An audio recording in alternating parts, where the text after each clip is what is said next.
The quiet panic.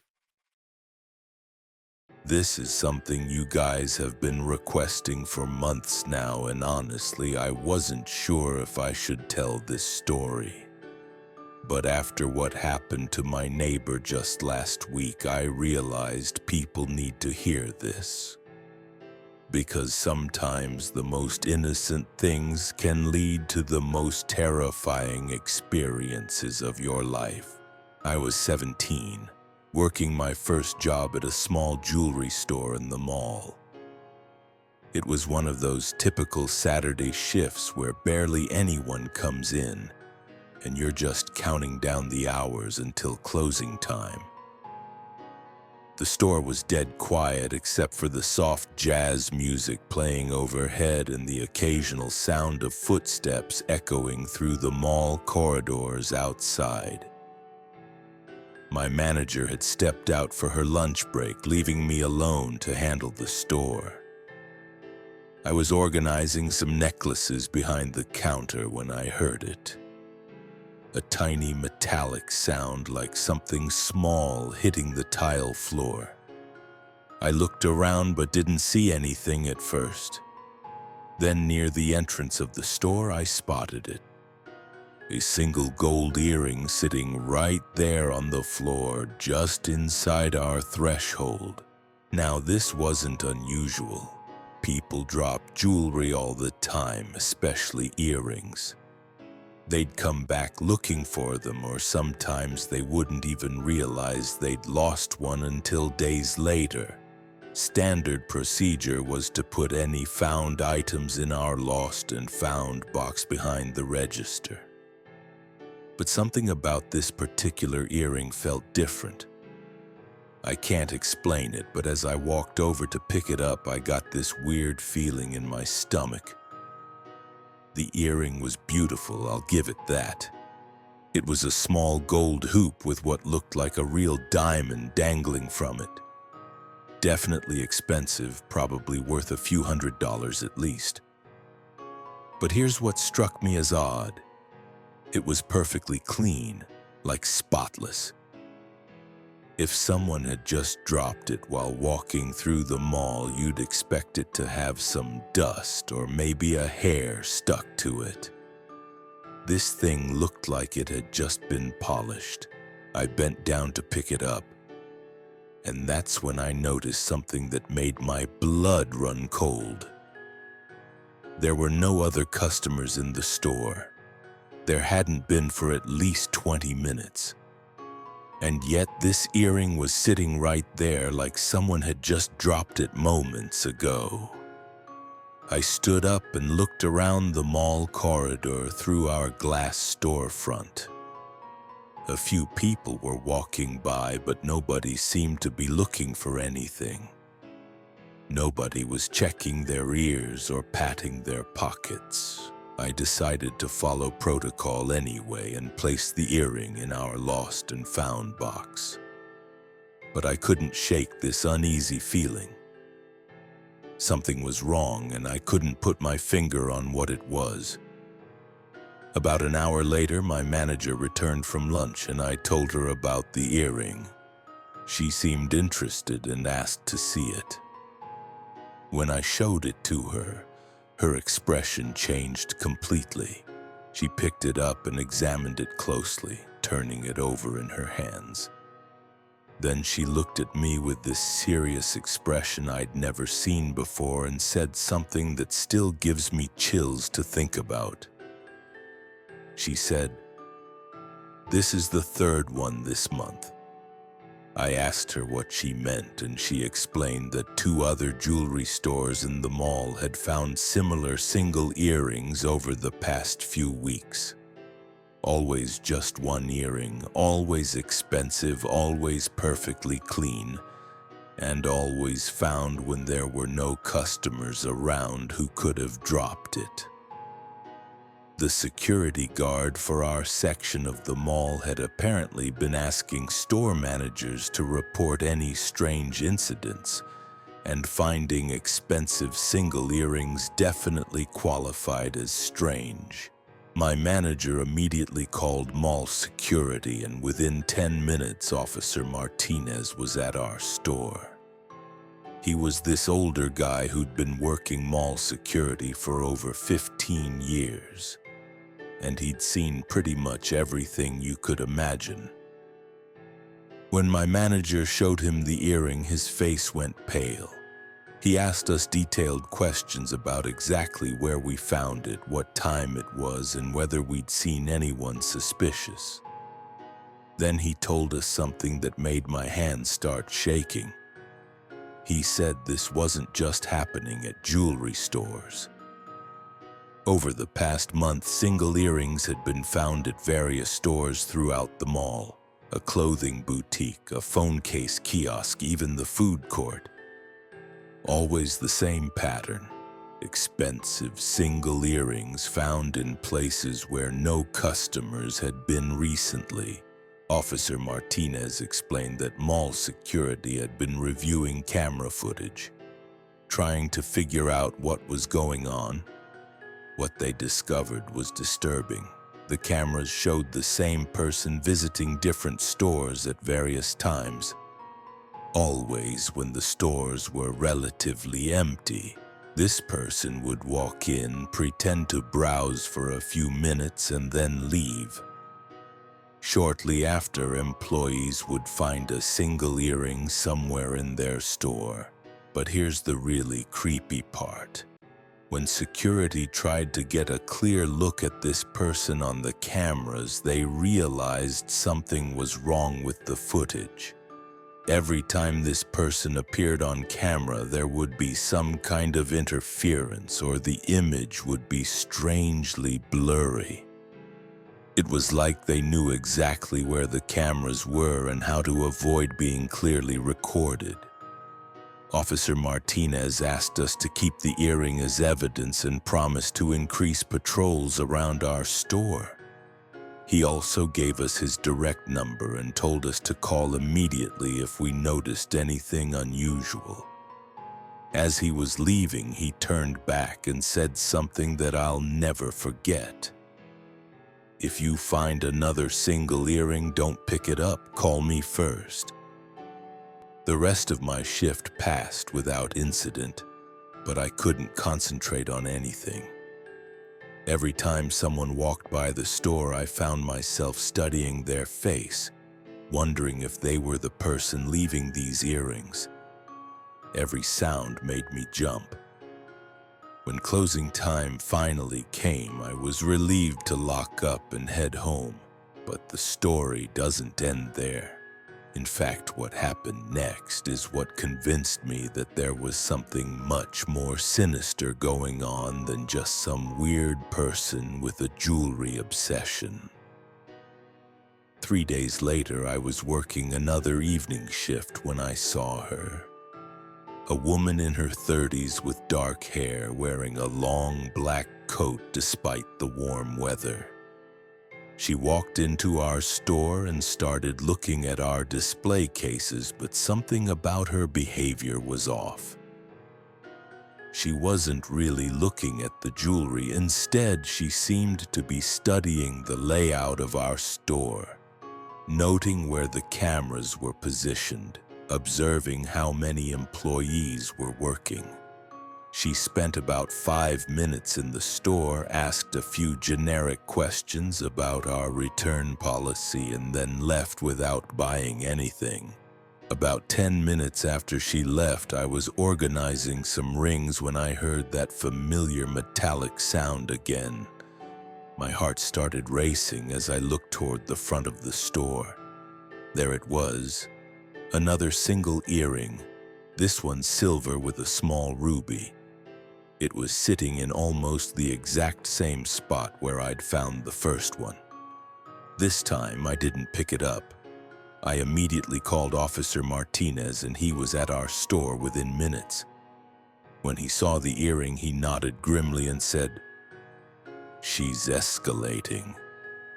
He explained that finding 2 earrings in the same store was unprecedented. All the other locations had only found 1.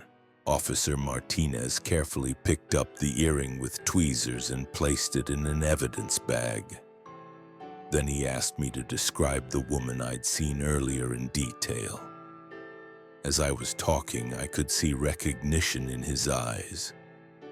He'd seen her before, or at least heard her described. When I finished, he made a phone call to someone speaking in hushed tones about the suspect and pattern escalation. After he hung up, Officer Martinez sat me down and explained what they thought was really happening. The earrings weren't random, they were markers. Someone was using them to identify specific stores, specific employees, or specific targets for reasons they hadn't yet determined.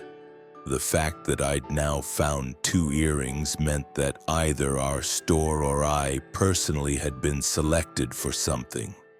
The security team decided to set up a surveillance operation focused specifically on our store. They installed additional cameras in hidden locations and arranged for undercover officers to pose as shoppers in nearby stores. Officer Martinez told me to act completely normal during my shifts, but to be extra aware of anyone who seemed to be paying too much attention to me or the store layout. For the next week, nothing happened. I started to think maybe the whole thing was over, that whoever was behind this had moved on to a different mall or given up entirely. But I should have known better. People like this don't just stop. It was a Thursday evening, about 30 minutes before closing time. The mall was mostly empty except for a few teenagers hanging around and some employees from other stores finishing up their shifts. I was doing the end-of-day inventory when I noticed someone standing outside our store, just barely visible in my peripheral vision.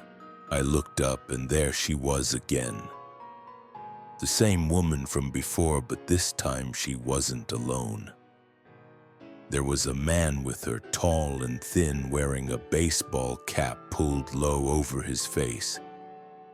They were both staring directly at me through the storefront window, not even pretending to look at the jewelry displays. My hands started trembling as I reached for the phone to call Officer Martinez. But before I could dial, the woman smiled at me. It wasn't a friendly smile. It was the kind of smile that makes your skin crawl, like she knew something I didn't. Then she pointed directly at me and said something to the man next to her. That's when I noticed something that made my blood turn to ice. The woman was wearing only one earring, a gold hoop with a diamond that looked exactly like the first earring I'd found.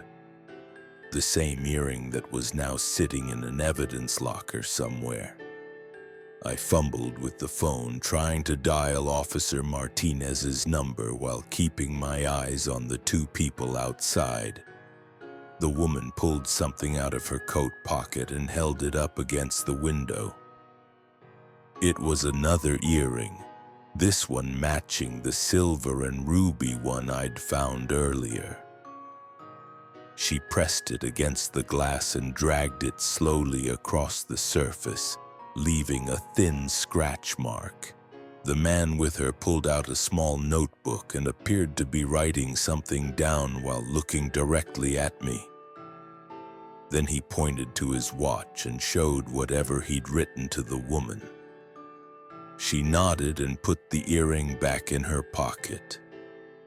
I finally managed to dial Officer Martinez's number, but when he answered, I could barely get the words out. I was whispering frantically into the phone, trying to explain that the suspects were right outside the store, that they were watching me, that the woman was wearing one of the earrings. Officer Martinez told me to stay calm and keep them in sight if possible, but not to approach them or do anything that might provoke them. He said backup was already on the way and that they'd been monitoring the situation from their command post in the mall's security office.